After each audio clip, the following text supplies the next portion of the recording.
Steve, another busy weekend for you. I mean, you had your own show in Buxton, but on the same night you were over in Denmark, weren't you? Yeah. I obviously wanted to go and watch Isaac hopefully win the European title, so you know we got everything right for the Buxton show, and I felt comfortable leaving it with James and Jason and Jed to run it. So I booked a plane on Thursday night and we flew out Saturday morning. So delays go to Amsterdam, then coming back the flight was cancelled in Amsterdam. I had to fly to Munich and then fly over there. But you know we got there, we had a good time, and it was a little bit unfortunate, Isaac. I mean, he had lost the first 2 rounds quite clearly. Third round there wasn't much in it, and he was winning the fourth to the clash of heads. So you know at the end of the fight the Danish kid was in front, and probably clearly in front, but we were seeing signs that the tide was turning, and I think Isaac could have gone on and won that, and obviously that's why I was there, because I didn't want to like not be there when one of my lads won a European title. I watched it and shared it on our VIP page. Yeah, it was. The time was turning, wasn't it? And it looked like it was moving in Isaac's way. But on the same night, we had a show in Buxton where Jack Massey. Yeah, I mean it's a great win for Jack Massey, because that Russ Henshaw is not a mug, and you know he had a good amateur record. He won his first 6 as a pro. So he was coming to try and upset the apple cart, because he lives in Derby near Buxton, and I've watched it and spoke to a few people, and you know there's a few people saying that they shouldn't have stopped at the referee, but before he got him on the ropes, he hit him with a big overhand right, and I've been told since that they were thinking of complaining about the stoppage till the trainer got in the dressing rooms after the fight, and he was starting to take his gloves off him, and he asked why he's taking my gloves off him. He didn't know he'd fought, so obviously that justifies the referee yeah, it did look premature, but yeah.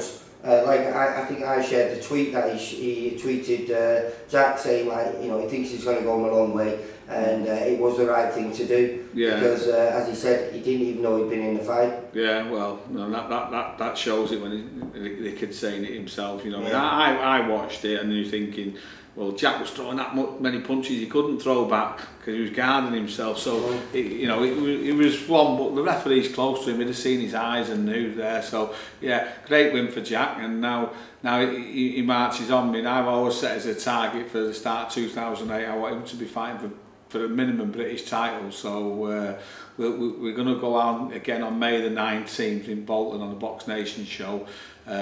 Jack will do 8 rounds on that, and we'll just step him up this year so that, you know, he's probably capable of winning the British title fight now, but I don't want to rush it. I want to make sure the timing's bang on. He's growing into a cruiserweight, and you know, he'll be in the mix, there's no doubt of that, and maybe go on to better things than the British title. So really excited about Jack, and Saturday night was proof in the pudding that, you know, he can punch and he can fight, because before that he was controlling it off his jab. You know, you don't win an ABA good title and you can't box. Well, right? Yeah, doing really well, Jack. But then you had 4 other lads fighting on there. Yeah. Really good. You had Calendar. Calendar after the 6th round of win, and you know he's been a bit unlucky now. We've got him into positions where he can be fighting for titles, and through no fault of his own, injuries to himself or shows getting pulled or his opponents pulling out, that big fight's never really happened for him. But now we've got another 6th round win under his belt and he's in the gym. We'll be pushing forward for him to get in the mix. Yeah. Tom Bell making his debut under the VIP banner. Yeah, it's his first fight for us. He's had 3 before, including being put in the weight corner twice and winning. He's a good talent. He's only 19. Physically got to develop a little bit, but as in boxing skills, he's got all the moves. I had a little look at his fight with his trainers who were out with us over in Denmark, and yeah, he looks like we can do something with Tom. Again, he's got to mature physically, but super bantamweights, you don't get many fights with you, so you know probably only another 4 or 5 fights, and he'll be in the mix for at least the central area title, because he's a very talented fighter. Yeah. Mark Evans making a good comeback. Unfortunately, he got a bit of a cut, but he did look quite good there. Right. I've not had a chance to watch it yet, but he's always in fighting like Mark. Apparently, he was another barnstormer, and we're hearing rumours that someone wants to fight him on the Liverpool Echo show, so I've been on with Matchroom and said if that's the case, we'll have the fight, so hopefully we can get Mark back out again, because he's no youngster, he needs to be moved on now. You know. And then little Irving Mango. Yeah, well, Irving's not with me, he's with Joe Pennington, but we put him on the show because he's from Buxton and it's a local kid. But again, I'd have Irving on the shows because he's an exciting little fighter, isn't he? You know what I mean? So apparently it was the same again for him. Again, I've not had a chance to see his fight, but he's got stuck in and apparently got a stoppage, didn't he? Yeah, I think they threw the towel in. I think it was the third round. Oh right, didn't realise. I thought it was close to the end of the fourth. It might have been. But I know that they threw the towel in. I was flicking through when I was uploading them. I didn't watch it all, but so it was another good show at Buxton, and Jack filled the place again, so the atmosphere was good. So we might be moving Jack on that he doesn't go back there, but you know I'd like to do at least another show maybe at the end of the year at Buxton, yeah. And then again this Saturday, we've got our own show on Friday, which we're going to talk about later. Yeah. But the night afterwards, you've got 3 fighters on the undercard of the Crolla Linares rematch. Yeah, it's another one. I'm a bit tired from the weekend, but there's no rest, is there? Because there's a lot of stuff going on with the build up to the show on Saturday, and we've got our own little show on the Friday night, which has got a great top of the bill central area between Adam Ishmael and Andy Calhoun, plus a lot of good kids, and they say we'll talk about that later. But on Saturday, you've got the Cock of Blackpool, as they're calling it now, which is Brian Rose and Jack Armfield, and you know, I think that'll be the fight of the night, that, without a shadow of a doubt. You know, they've grown up together, they're the same amateur trainer, the same pro trainer for a long time, very, very similar styles, working off the jabs, and I think that'll gel into a great fight. And, you know, whatever anyone says, obviously Brian's people think he'll win, Jack's people think he's going to win.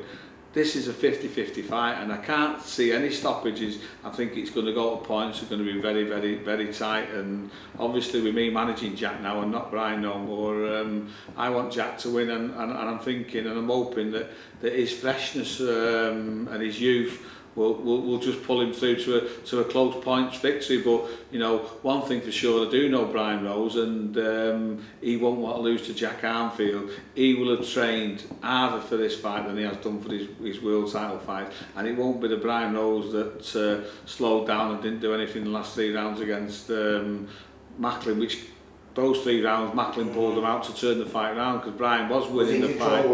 Yeah. So it won't be that Brian Rose. It'll be a different Brian Rose. You know, he'll dig in, and you know, hopefully he can't repeat the performance he got out against Prince Adam when he dug in and won the British title, which is probably his best performance. So I've told Jack he needs to be focused on 100% Brian Rose. Yeah.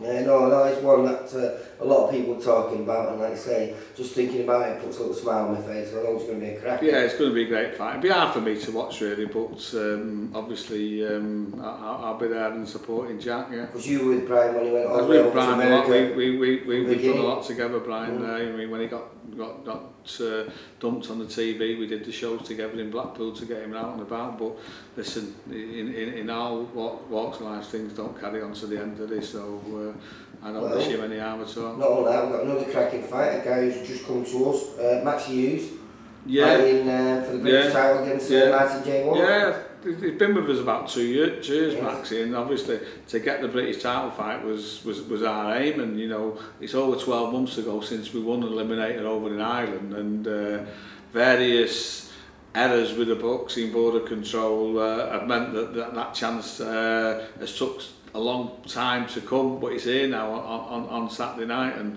even though he's not been fighting, he's stayed in the gym. He's had fantastic sparring, he's doing really well.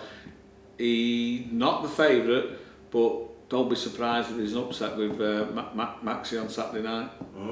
And then we've got Tommy Tatum, but we're not sure about his opponent now. Yeah, again, boxing's full of ups and downs, isn't it, and twists and turns, and he was fighting Liam Conroy, which was going to be a good fight, a local fight, eliminated for the British, and for whatever reason, he's took a fight 3 weeks before and got a cut. You know, it beggars to believe why he would have took that chance when he's got a chance of fighting in front of maybe 12,000 people at the arena and the undercard to Crolla and Linares, which is going to be a great fight.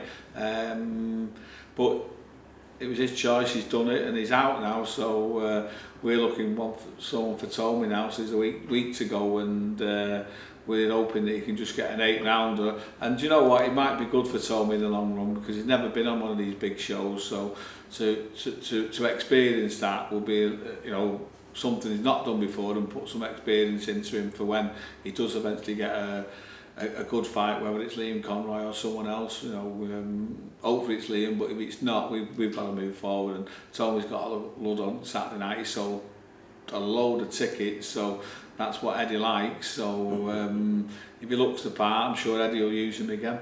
All right, Steve. Thanks a lot, mate. Cheers. Catch you soon. Thanks. Bye.